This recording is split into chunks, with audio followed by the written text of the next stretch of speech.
We have from my left, Troy Wapner, the great director of the New York State Fair. We have to give him a round of applause.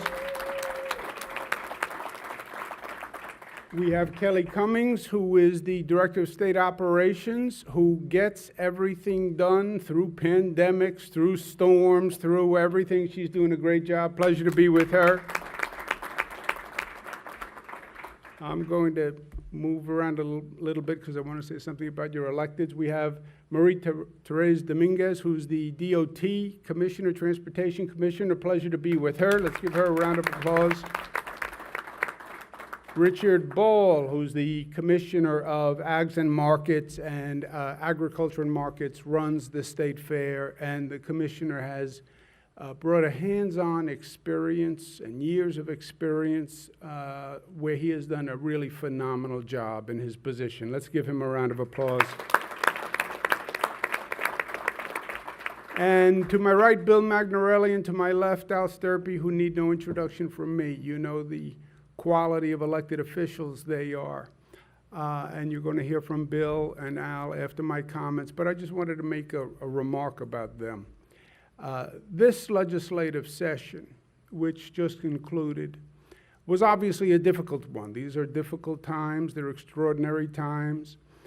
Going through COVID, dealing with COVID, planning a reopening after COVID, making up for the damage done during COVID. It was the most challenging period in government, I think you could say, in modern history.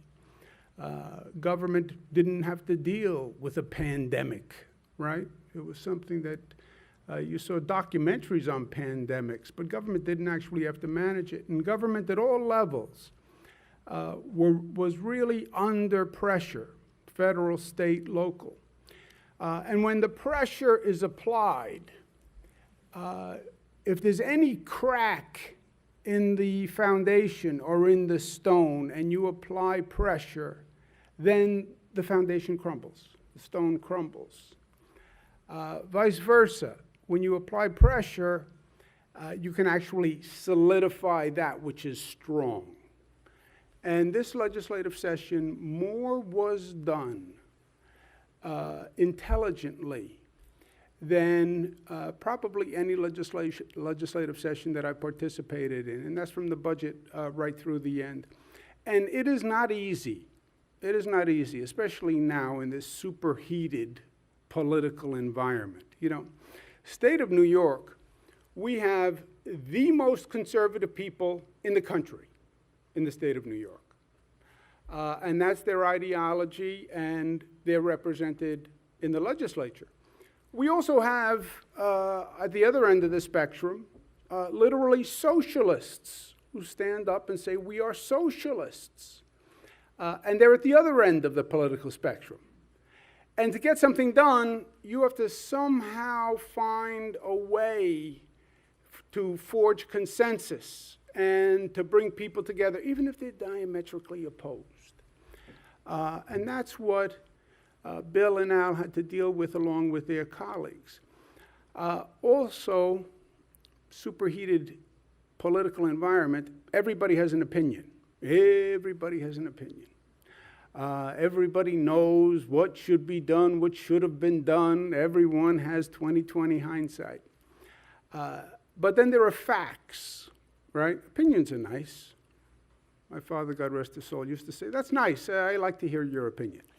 He didn't really want to hear my opinion, but he used to say that just to sort of be nice. Yeah, but he said it in a way that you knew he didn't really mean it. Yeah, I like to hear your opinion. You know what I like more? Facts. I like facts. Because there are no Democratic facts and Republican facts, or there are no conservative facts or socialist facts. A fact is a fact. Here is the fact. New York State had the highest COVID positivity in the country, if not on the globe, okay? We had the highest rate of positivity.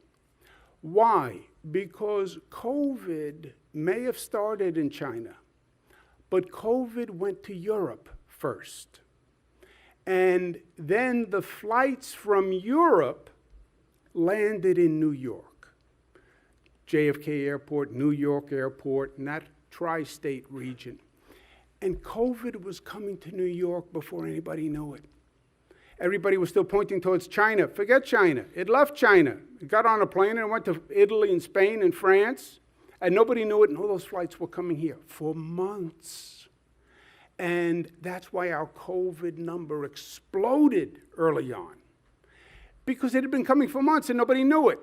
Highest positivity in the country. You remember those frightening days. We have gone from that point to today, where New York State has virtually the lowest positivity rate in the United States of America. That is a fact.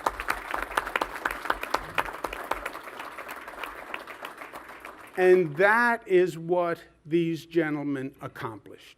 That is a fact, and you can't argue with facts. So it's my pleasure to be with them, and you'll hear from Bill and then Al in a moment. Let me tell you where we are today. We are fighting on two fronts. We're managing COVID. Yes, we're doing well. It's not over. Don't deceive yourself, and don't underestimate the enemy, ever. And at the same time, we're moving forward. We're reimagining, we're rebuilding, using this opportunity, this moment in time, to make New York better than ever before. On the numbers, on the facts, it's amazingly good news. If you had ever predicted this, people would have thought that we were being overly ambitious. Where we are today is 0.4 positivity rate. Where we were in January, 7.9, almost 8%, from 8% to 0.4%. You look across the state, it is down all across the state, COVID. And there is a direct correlation. These are numbers, so there's a logic to it. The more people get vaccinated, the lower the positivity rate. The more people get vaccinated, the lower positivity rate. The more the vaccine rate goes up, the lower the positivity rate. And that's why we've been working so hard on vaccinations, and we're now over 20 million. Our vaccination rate is 69.9% of New Yorkers. 69.9% of New Yorkers have gotten a vaccine. God bless the intelligence of the people of the state of New York. Now, the national goal is 70%. We're at 69.9, and we're going to hit 70. It's just a matter of time. And it is going to be cause for celebration, and we want to celebrate, but we want to remember what we are celebrating. 70% is a great milestone. The president set 70% by July 4th. As an optimistic milestone. Not all states will hit it, but we will reach it earlier than anyone thought. And in truth, our progress is much more advanced than anyone predicted. You had people in this state saying the economy is going to open in July, we'll start reopening in June, in September. No, we beat all those predictions. But it doesn't mean when we hit 70%, it's over. It means it's working. It means we're doing well. But it also means keep going. And that's what the celebration is going to be. It's not the finish line at 70, but we're coming around the last turn on the track. And we have to focus, and we have to know that we're doing well, but we needed one more push to really get vaccinated and get the COVID beast under control. So we're going to focus on those areas in the state that have the lowest vaccination rate, because we know where they are. We track vaccination rate by zip codes, and we have 1,700 zip codes in the state of New York, if you were ever wondering. Nobody would really wonder how many zip codes there are in the state of New York, but Bill Magnarelli wonders how many zip codes there are in the state of New York. So now he knows there are 1,755. And if you look at the bottom 10% that are below 38%, okay, and the vaccination rate is 69%, so they're really much lower vaccination rate than the rest of the state. We want to focus on these zip codes. Zip codes are relatively small, so you can really get in there and focus an intensive effort. And I want local governments to pay attention to these zip codes. Get in there, go door to door, go to churches, go to social events, go to community events. These are the places where we have to target to get that vaccination rate up. And we are going to post this so all the local governments know these are the target areas. You want to increase the vaccination rate? Go to the lowest performing areas in the state and get them up. And you see they're all across the state of New York. But this is where local government should be focusing to make a difference. Also, focus on the demographics of who's lowest. Who's lowest? 12 to 17-year-olds. Why? Because they're 12 to 17. That's why. Because they are young and they are immune from everything. Also, remember when COVID started, it was all about older people. We weren't as focused on younger people. The mortality rate was not as high among young people. They weren't even eligible for the vaccine early on, remember. So they are a little bit late to the vaccine race, but we're focusing on the 12 to 17. And one of the incentives we have is 12 to 17-year-olds who come and get a vaccine. They are eligible for a raffle every week. The winners, 10 winners, win a full 4-year scholarship, room and board to a state school. That's about $100,000 value.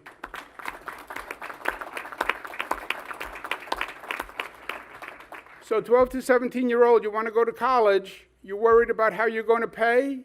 Get a vaccine. It's good for you to get a vaccine anyway, and you're in the running. Parents, you're worried about how to pay for college? Tell your 12 to 17-year-old, get out of the house, go get a vaccine, say a prayer on the way back, and hope you win, because I don't want to have to pay your college tuition if you can get a full scholarship. Another reason to get a vaccine now, we are going to have a cooperative relationship with all public transit across the 6 upstate transit agencies. If you get a vaccine, you will get an unlimited 7-day transit pass. So you wouldn't have to pay for any commuting cost on public transportation for the week. And that is every upstate transportation agency is working with us on that. So Central New York Regional Transit Authority, if you get a vaccine now, you will get a 7-day pass. That's another good reason to get it done. On the second trajectory of recovery from COVID, a lot of damage was done during COVID. Unfortunately, a lot of people who are poor and lower income, they paid the brunt during COVID. You look at the children who had to do remote learning. You look at the children who are in households where they lost their jobs. They tend to be poorer, low-income communities. And we want to make sure that we're repairing that assistance. Beginning today, $2.2 billion in food assistance will be available to 2.5 million poor families in the state of New York, because we take care of our own, and everyone should have enough to eat. And I'm proud of New Yorkers for doing this. And we're looking forward to a great summer. This summer has to make up for everything we went through the past year. There's a lot of making up to do, a lot of socializing to do, a lot of friends to see, a lot of activities, because we have been in the house for too long. We've been in isolation for too long. We're not meant to be in isolation. We are social beings. We're meant to see friends and family and smile and enjoy activities, and that's what we have to do this summer. And we're going to start with the New York State Fair. We announced guidance for the New York State Fair. We announced guidance for the New York State Fair at a totally different time. At that time, the statewide positivity was 2%. It's now down to 0.4%. So we're going to revise the guidance. When the facts change, then change your strategy, right? And this has been an evolving, changing situation all along. So when the facts change, change. The facts changed. We're going to reopen the New York State Fair. We're going to reopen the New York State Fair at 100% occupancy. Everything will be open at the New York State Fair. All the buildings, all the events. It will be the great New York State Fair that we are all so proud of. I am so excited about this because the fair is such a beautiful representative of the state, and especially upstate New York. As you know, we've been breaking records every year in attendance. We made a great investment in the fair, and the fair is a different fair. Anyone who says, well, I went to the New York State Fair 4 years ago, 5 years ago, you didn't go to the New York State Fair.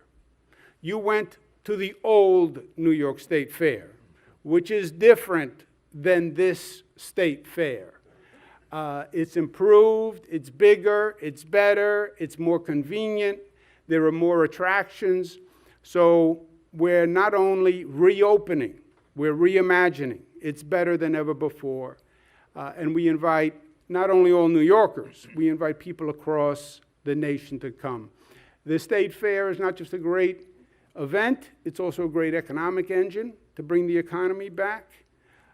It brings in 1.3 million visitors, 28 states, 6 countries come to our fair. Isn't that fantastic? $100 million in economic activity. So we want to lean into this. We want to be aggressive about it. We want to advertise it. We want to push it. We want to say New York is not just reopening, we're reimagining. We're coming back in a big way. Get your vaccination, but enjoy the state of New York. And people say, well, you're a salesman for the state of New York. I'm a salesman for the state of New York. And I believe in the product that we have here in the state of New York. You want to go visit a place, I don't care what you want to do. You can do it in this one state. We have it all. We have the most advanced urban areas on the globe.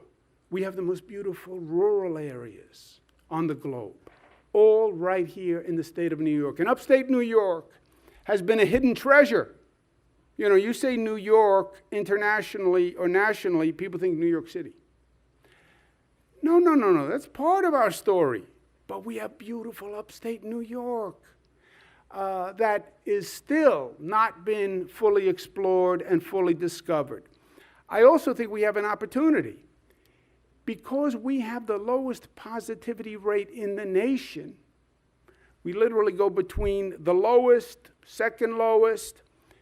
You want to travel this summer? Then travel safe. And go to a place in a state that you know is safe from COVID, and that is the state of New York.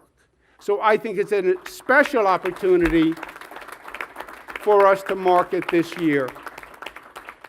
And we're going to lean into this with our I Love New York campaign. We're going to advertise upstate opportunities in the I Love New York campaign. It's going to be a $40 million international campaign. It is probably the quickest way to jumpstart and reinvigorate our economy by getting that tourism industry up and running. And we're very proud of what we have here in upstate New York. You put that together with the new advantage of our super low COVID positivity rate in the state, and I think it's going to be a natural tourist destination for people. We just have to get the word out. And that's what we're going to be doing with this advertising campaign. And I want to give you the first look at the I Love New York tourism ads that are going to run. This year, more than ever, there's a lot to love about New York State.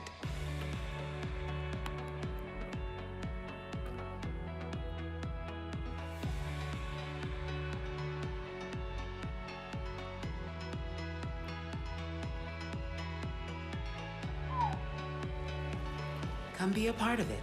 Plan your summer getaway at iloveny.com. One more. It's time to get out and explore New York State.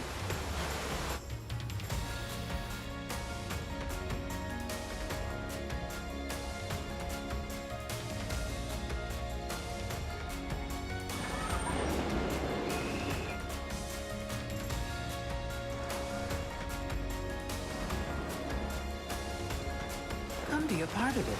Plan your summer getaway at iloveny.com. Beautiful.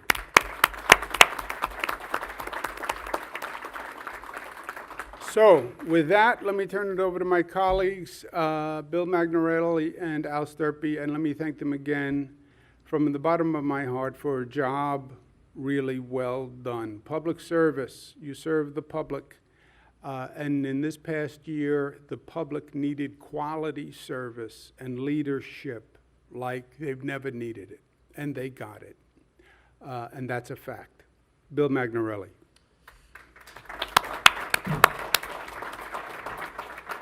Well, thank you, Governor Cuomo, for visiting us again here in Syracuse, in the town of Geddes, in the 129th Assembly District, the greatest district, the greatest district. Who's the assemblyman in the 129th district?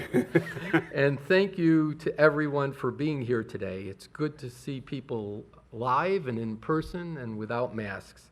I'd like to make a few acknowledgments right now. Central New York Regional Transportation Authority CEO Brian Schultz is here.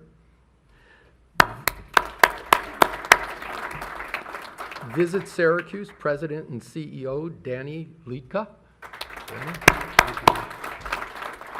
President of the Central New York Area Labor Federation, Anne Marie Tellericio. And former president of our Syracuse Common Council and good friend to all of us, Van Robinson. Yay! And his better half. And his better half. Hi, Linda. How are you? And representing just some of the fan favorites, I want to thank the food vendors and exhibitors who are here with us today. Our great New York State Fair would not be the same without them. Well, summer is almost here. It's hard to think about where we were just a year ago today. The last year has been painful for all of us. For our own safety, we couldn't gather with our friends and family. Sadly, that meant no in-person attendance at the iconic New York State Fair. We went from record attendance of over 1.3 million here for the State Fair in 2019 to 0 in 2020. It was painful, but necessary to keep everyone safe during the pandemic. The New York State Fair never stopped its programming during this time. They connected with the community through virtual events. But nothing beats being able to visit these great fairgrounds in person. Between testing and vaccination sites, like the ones here at the State Fairgrounds, Governor Cuomo made sure our community got what we needed to make it out of this pandemic. And I want to say something personally. Make no mistake about it, he was the leader in this pandemic. Thank you. Thank you.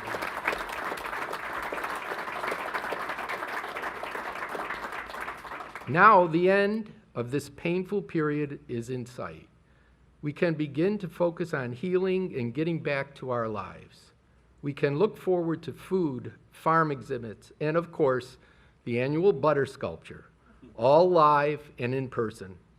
This will be vital to our recovery as we finally begin to put COVID behind us. Recovery will be a long road, but thanks to our partnership, we've set New York up for success. We worked together to pass one of the hardest and most important budgets we've ever done.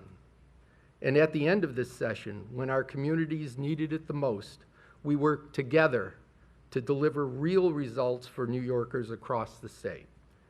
Thank you, Governor, for your leadership and partnership. I look forward to our continued work together in building back a better New York. Thank you. Beautiful.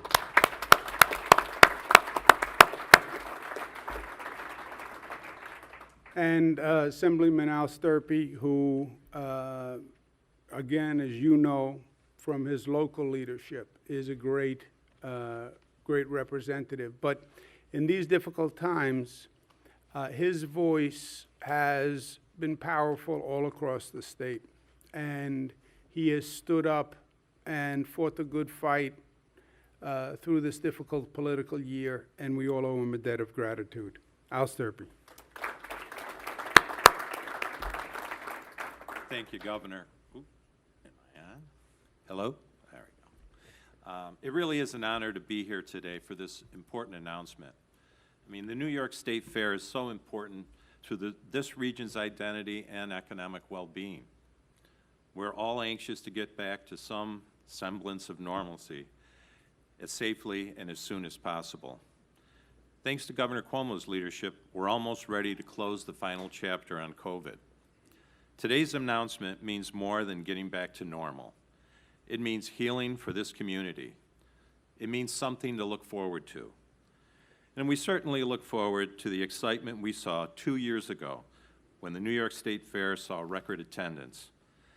The State Fair is a summer tradition that generations have cherished, a special time with family and friends, celebrating the joys of community and time spent together. But this is just one step in a longer recovery.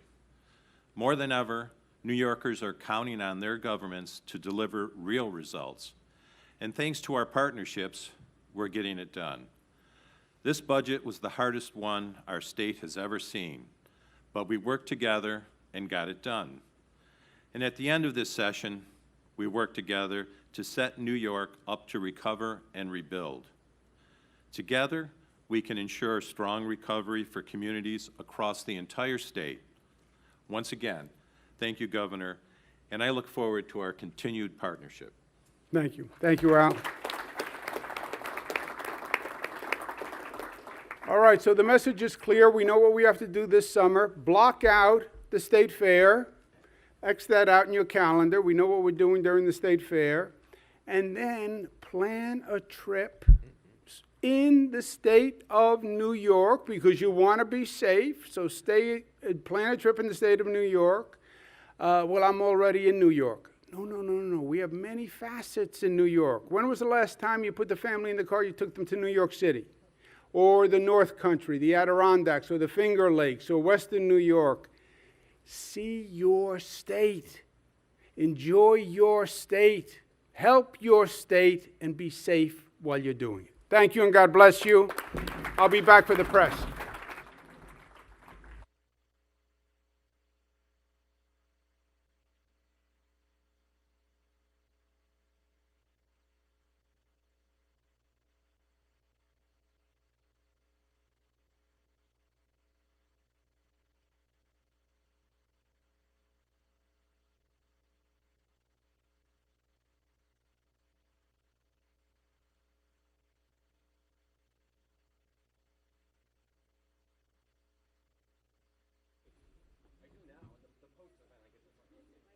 Okay, Emery. Pleasure. Everything good?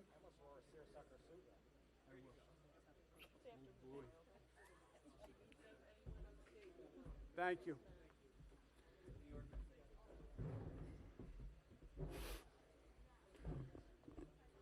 Okay, let's take a couple of questions. Governor, how will the New York State Fair look differently? We heard your presentation that it will be more normal than initially planned, but vaccination requirements, any kind of limits to some of the buildings, anything different from what people are used to? 100%.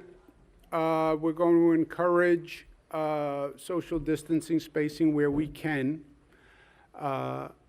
We are asking unvaccinated New Yorkers to wear a mask, but that is on the honor system as a New York State person. So unvaccinated people wear masks, but otherwise it will be the fair, as you know, the fair. Will there be, I guess, continued looking at the numbers if the spike comes back or something like that? Obviously, you're going to... Yes, 100%. Good question, good point. Normally, you set a policy, and then that's the policy. And if you change the policy, people then say, oh, you changed the policy, you must have made a mistake when you set the original policy. In this situation, rigidity is an encumbrance. If the facts change the policy, right? And as the facts change, we change. Right now, the facts are all better and better and better than we thought. We're ahead of what anyone projected in terms of progress. So we're adjusting to the facts. If the facts turned around, God forbid, which is possible, variants that people are talking about, the Delta variant, this variant, if God forbid something happened, then we would adjust to that. But we don't see that at all as a possibility that we have to worry about now. So, but of course, if something happened dramatically, we would adjust to it. Troy, Commissioner Ball, if you want to comment on first question, how does it, will the fair look any different? I said besides masks, no. For the most part, it'll look exactly the same, except bigger and better than ever before. And, I think it's what the governor said, it's important, that people of Central New York and New York State really look forward to coming to the fair. I think this was the expectation, and we got there, and that's the most important thing going right now, for me at least. Is an attendance record the goal again? Absolutely. I think anytime you can keep drawing more and more people here, we are going to 18 days, but we don't rest on our laurels. We've been taught not to rest on our laurels around here. So, we're definitely going to go for records when we can get them. Will the Expo Center continue operating as a vaccination center during the fair? I think that's something that we continue to look at in the numbers, and certainly if there's another, we can certainly keep a vaccination site running, but there may be a different building or a different room on the fairgrounds that makes more sense. The governor to maybe reach the younger youth that you identified still might have that hesitancy to get vaccinated right here at the state fairgrounds, perhaps? Yes. I think as Troy said, we use every opportunity to push vaccinations, right? We've gotten quite creative, as I think you probably noticed. The partnership today with transit agencies, the ability to get a scholarship for 12 to 17-year-olds. The 12 to 17-year-olds, I don't think, there are different issues. There is a hesitancy issue, but I don't think that's the 12 to 17 problem. The 12 to 17 problem is, this is relatively new. Remember, they were only eligible several weeks ago for the vaccine. And they were never on the radar screen as a population where we had a high concentration and a high concern rate. So it's really communication, if anything, to the 12 to 17, who have been in many ways exempted thus far. And they do have an attitude that government suggested for the past year, that this is not a problem of particular concern to them. And we are changing the message because they were not the first priority, but we're now beyond the first priority, and it is about them. So I think it's more a communication issue, an education issue. It's not a hesitancy issue. We have a hesitancy issue. You have 20, 25% of the people in this state who just will not take a vaccine. who don't believe in it, who are afraid of it, who don't want to take a needle. Some people don't believe in vaccines, period. Remember, we had this issue with the measles vaccine a couple of years ago. People who are just anti-vaccination, who don't believe in it. And it was a very loud and controversial issue. We have people who didn't put their child in school because of the mandate for a measles vaccine. And they're homeschooling their children to this day because they won't take the measles vaccine. So there's a real percentage of the population that just is anti. Then there's a hesitant sort of fringe population, which I think has been taking a wait-and-see attitude. And what I say to them is, I understand that. You don't want to be first. Okay. 20 million people have gone. You're not first. That's a large sample of people. And that hesitancy is an ongoing dialogue. Why are you hesitant? You're not dramatically opposed or diametrically opposed, but you're still hesitant, you're on the cusp. So there's sort of subgroups within that 30% of New Yorkers. But the 12 to 17, I think, I don't think it's really hesitancy or opposition. It's just, this is news. This is new to them. Governor, the DOT commissioner at the table inspires this question. There's a real divide in this community about the future of Interstate 81. You've allocated money in the budget for the project most recently.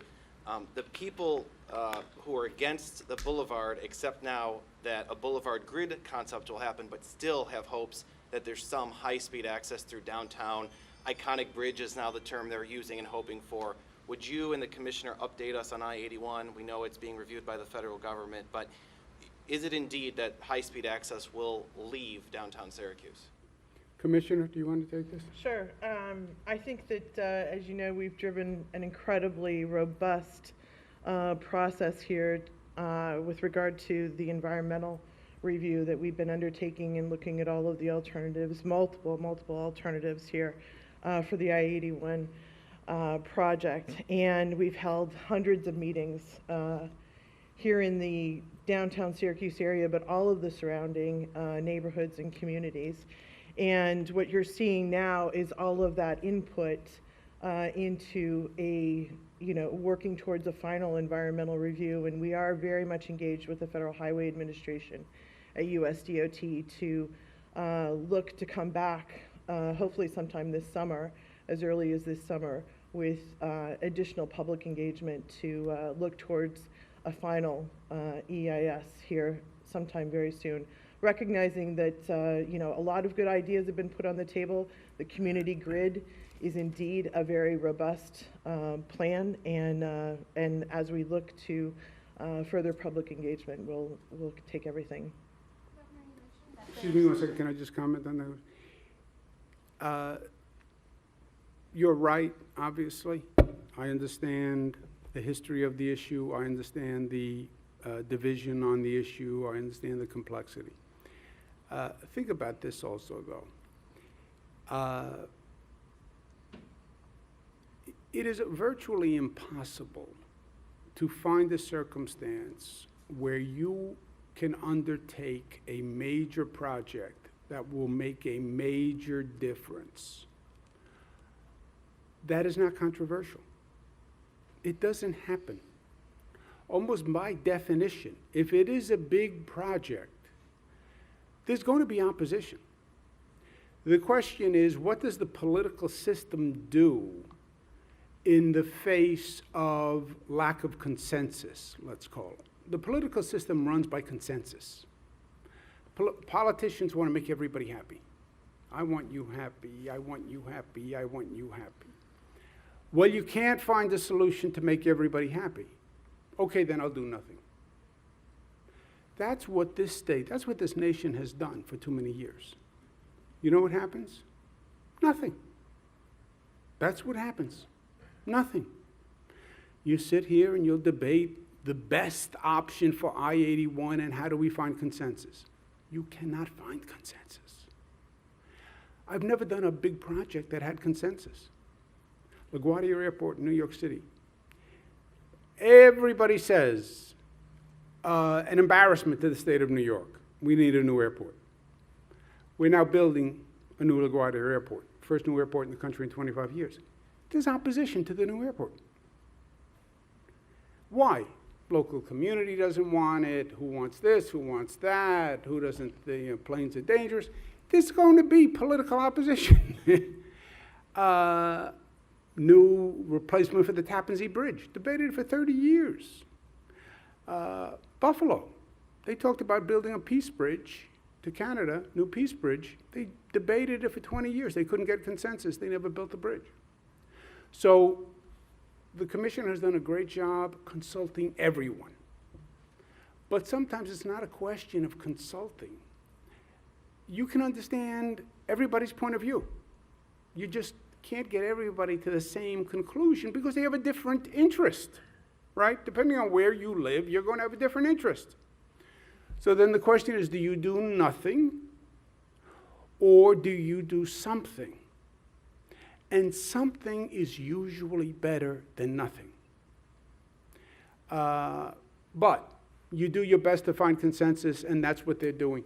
I want to make sure Commissioner Ball didn't have any comments on the fair, any misstatements that I made, anything you want to add to myself or Troy? No misstatements. Thank you. But I do want to just mention, to your point about young people in the fair and vaccination sites, we have an opportunity to talk to, the last time we had a successful fair, 1.3 million people in one place. And we have to take advantage of those opportunities to connect the dots. And the state fair is such a great example of connecting the dots between our agricultural community, our young people, about so many things. So I think we really want to drive that point home, that this is an opportunity to educate them. Along those lines, Governor, getting back to you, Pat, what are you going to say to people? Because we can say these facts, and there's still going to be people that say, I'm not going. People have told me, I'm not going to the fair. To encourage, some of the zip codes that you went up there showed significantly higher non-vaccination rates up in the central New York area, certain pockets. What would you say to people that say, oh, there's going to be unvaccinated people there, it's dangerous, I'm not going? Get a vaccine. If you get a vaccine, you don't have to worry about unvaccinated people because you have the vaccine. I am vaccinated. You may not be vaccinated, but you don't pose a risk to me because I am vaccinated. So if you are vaccinated, what are you worrying about? Now the only question is the effective rate of the vaccine, which is 80, 90%, whatever it is. So if you're concerned about that, get a vaccine. Well, there'll be unvaccinated people. That's their problem. They have to worry about catching COVID, not you. Let's take one more. I cut you off, I'm sorry. Vaccination status is not going to be checked like when you're getting your ticket at the door. It will not be checked, but I think during this period of COVID, people have acted honorably and graciously and with integrity. If you're not vaccinated, there will be signs that say, wear a mask if you are not vaccinated. And I believe people will respect that. And I believe the overwhelming number of people will have been vaccinated. And again, if you're vaccinated, it's not really an issue for you whether or not the other person wears a mask. It's only an issue for the unvaccinated. That's why I say, don't be unvaccinated. It's not that simple, it's not that hard a riddle to solve. Thank you all very much. Thank you. Shutting down big vaccination sites like the one at the fair at all? Are you looking into that? They're empty like most of the time. We are doing that as we speak because the demand on the vaccines is much lower. So obviously when you get to 69, 70%, the population that is coming in is much, much lower. So we have vaccine sites that only have a trickle of people, and we're closing those sites because there's no demand, there's no volume. The Th- fair you're not thinking about though at this point? No, there's no plans to close the one. We may downsize it a little bit, but obviously we believe there'll be demand during the fair to have it, and we will keep it open until then. It may not be in the expo center, as Troy said, but we're reviewing that now. We expect to have one. Thank you very much.